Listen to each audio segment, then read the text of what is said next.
அனைவருக்கும் வணக்கம். கோவையில் ராஜநாகம் போல வளைந்து நெளிந்து இருக்கும் கம்பீரமான அந்த மேற்கு தொடர்ச்சி மலையின் அடிவாரத்தில் தேக்கம்பட்டி வனபத்ர காளியம்மன் ஆலயம் இருக்கு. பண்டைய காலத்தில் இந்த கோயிலுக்கு அருகே நெல்லூர் பட்டினம் அப்படின்னு ஒரு நகரம் இருந்தது. இங்க ஆரவல்லி சூரவல்லின்னு 7 சகோதரிகள் ஆட்சி செஞ்சாங்க. அவங்களுக்கு ஆண்கள்னாலே பிடிக்காது. ஆண்களை சிறையில் அடைச்சு அவங்கள கொடுமைப்படுத்திட்டு வந்தாங்க. இவர்களுடைய கொட்டத்தை பஞ்சபாண்டவர்கள் அடக்கினார்கள். பஞ்சபாண்டவர்கள் இவர்களை வெல்வதற்கு முன்னாடி இங்க இருக்கிற வனபத்ர காளி அம்மனை வணங்கிவிட்டு சென்றார்களாம்.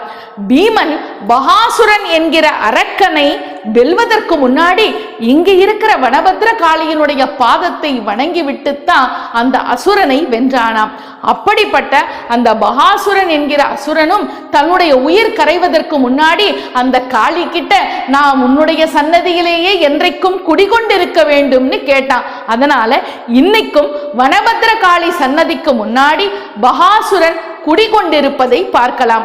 வனபத்ர காளியினுடைய கழுத்தில் இருக்கக்கூடிய எலுமிச்சம்பழத்திற்கு மருத்துவ குணம் உண்டு. மருத்துவ சக்தி வாய்ந்ததாக அந்த எலுமிச்சம்பழம் இங்கு போற்றப்படுகிறது. இவ்வளவு சக்தி வாய்ந்த தேக்கம்பட்டி வனபத்ர காளி அம்மன் கோயில் கோவை மாவட்டம் மேட்டுப்பாளையத்திலிருந்து 8 கிலோமீட்டர் தொலைவில் தான் இருக்கு. மறக்காம இந்த தேக்கம்பட்டி வனபத்ர காளி அம்மனை தரிசனம் பண்ண வாங்க. அந்த அம்பாளினுடைய பேரருளை பெறுங்கள். நன்றி, வணக்கம்.